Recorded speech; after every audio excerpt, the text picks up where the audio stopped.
Okay, hello and welcome back to my channel. This is Christian here, Urnek Live Gaming, back Stage K Lights and Sound, back today.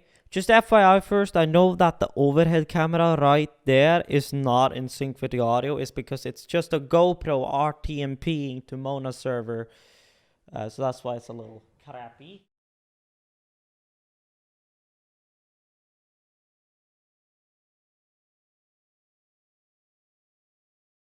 Although that I had restarted for some reason, so the zoom was not correct. Anywho, we're back today with the Yamaha MG16XU. I've already made some videos on this body before, and all of that, but I thought I would make another video dedicated to the Yamaha MGXU in a little more deeper depth. You can turn off you because I'm not listening back the MacBook at the moment. If you're wondering, this MacBook right here is used for all my audio stuff. So it's got show control on it for getting time code from the GTA Nexus 2000 series and DJNet Pioneers for running that on into Grandme and timecode. So sending it out via IP for timecode to a Grandme 2, as well as X32 edit and some of Waves' sound grid and multi-rack software. So yeah. So this, as said, it's a 16-channel mixing console. It got max 10 mic ins and 16 line outputs, so we got 8 mono and 4 stereo pairs.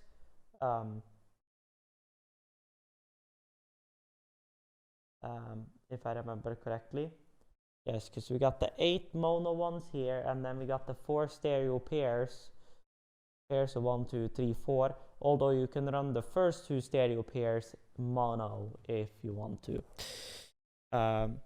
We got the 4 group buses out divided on 2 faders.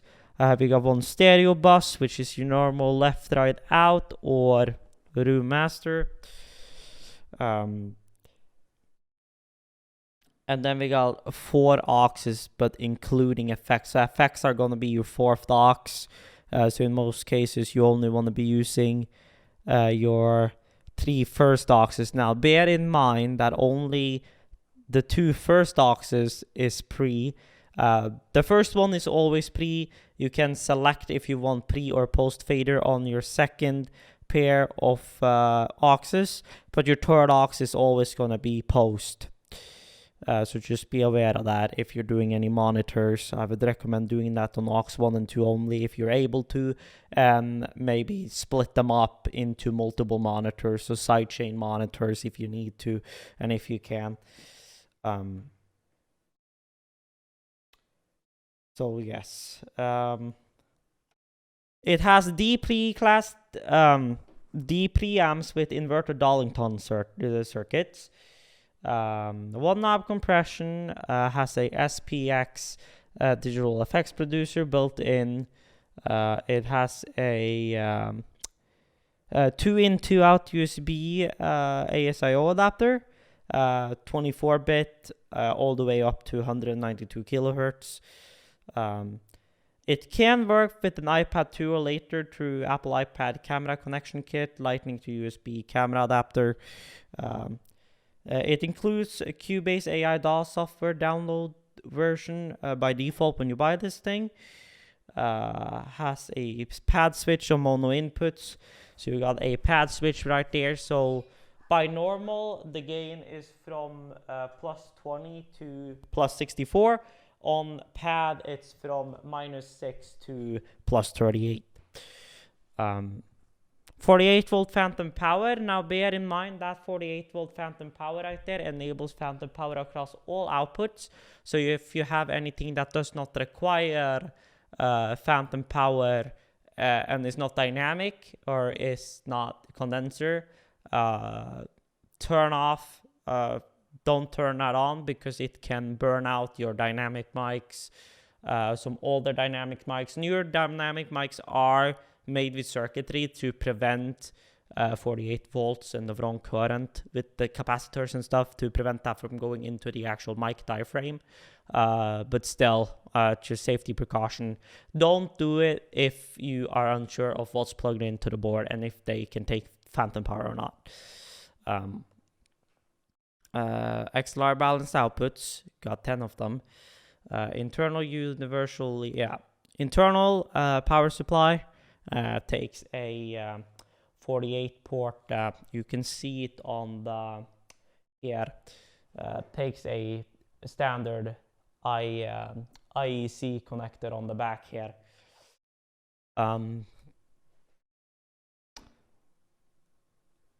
Metal chassis, and you get rack mount rails. I don't have them here. Hang on a second.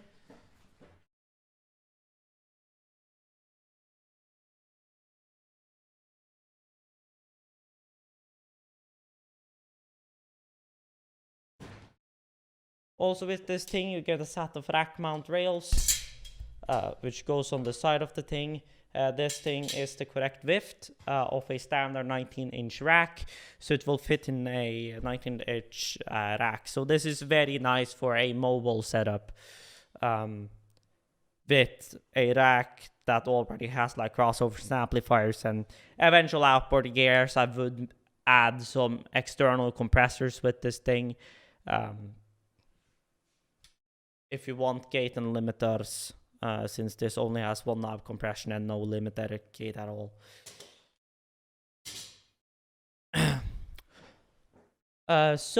Also you got your 80 hertz high pass filter on all the channels, down to channel 11 and 12. 13, 14, and 15, 16 does not have it. You got 2 RCAs, one here on channel 13, 14, and 15, 16 has the option between USB line via the 24-bit 192 kilohertz or line, so via the RCAs. One knob compression, as said, classic 3-band EQ, channel 1 through 8 has a mid sweep. From 250 hertz up to 5K. Your highs are going to be shelving at 10K. Your lows are going to be shelving at 100 hertz.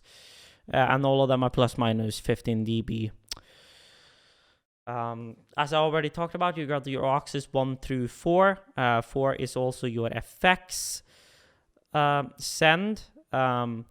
Aux 3 always pre, aux always post, aux 1 always pre, and aux 2 you can select either pre or post. Sends from the effects bus to your auxes and your aux masters. You got your 16 faders, you got your pre-fader listen at the bottom of the board here. You got your stereo, your group 1 through 2 or 3 through 4, which is these two. And the 1 and 2 and 3 and 4, even though there's only 2 faders, they group in these faders, but you have 4 groups out. So you can use this one and pan them either group 1, 3 or 2, 4 if you're using the group outs for, say, an external FX generator or anything like that.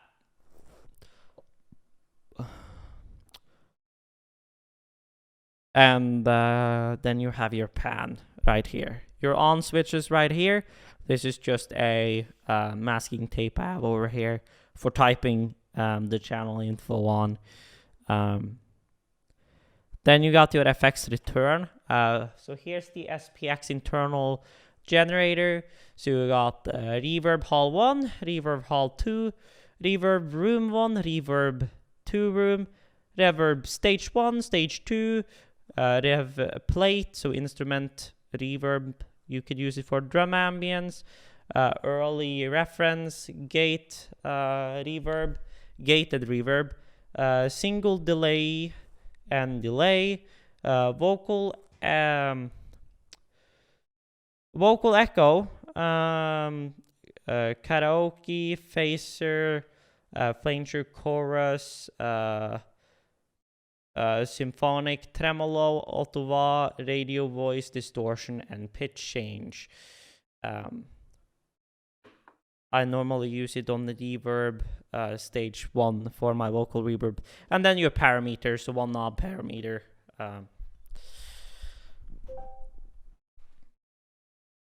Hi. Then you got your monitor out and your phones out. So your monitor out is going to be your monitor control room, left, right, out, up in here. And your phones level are going to be your phones out. Right there. Here you have a source selector for the monitor, so you can either do the stereo bus or you could do group, so group 1 through 2 or 3 through 4. I normally just do stereo. So that's the basic overview of what this mixing console has to offer. Thought I'd do a follow-up video because the first unboxing I did of this one wasn't very explanatory. And the second one I did was a bit more explanatory, but not as in-depth as I would have wanted it to be. But this is definitely way more in-depth of what this has to offer. So yeah. Now, how I have had this set up in the studio has been 3 mics. Electric guitar, acoustic guitar, or bass, electric guitar, acoustic guitar, keys, or no, actually not. 1 electric guitar, 1 acoustic guitar, then keys, and then drum left, right, for running to another console, for doing acoustic drums or into electric drums, and then PC DJ, or aux DJ, and then the PC feed, and then by effects returns, vocals, lead instrument, and then my regular stereo. Now, this is not hooked up because it's kind of hooked up. I've been using it a little bit now, meanwhile. But sometime next week, the Behringer X32 compact is going to show up in the studio, and then this is going to be swapped over to either a mobile system or a backstage system. I kind of have like a graveyard. Like, that's my bedroom. Let me...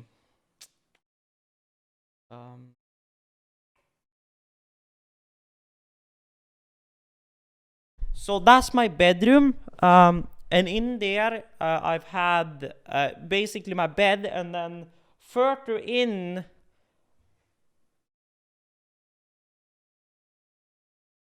is my bedroom setup or audio graveyard, and back there I have sitting stuff like random mixers and random stuff like that in the back there. So yeah, so that's the thing. So yeah, that's basically my final review of this board.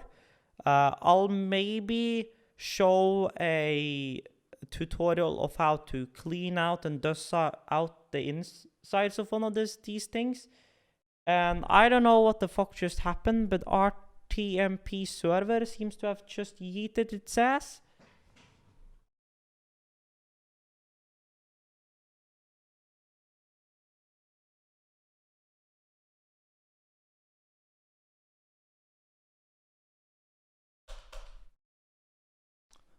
Well, yes, it yeeted its ass while my phone apparently reconnected to the network, and now it's back on again. So a little drop out there for a hot minute. So yeah. So thank you guys for watching. This has been Stage K. Lights and sound. I'll post a video later on how to clean out this thing, but it will be a while before that. So yeah. So stay tuned and stay awesome. Stage K, lights and sound out.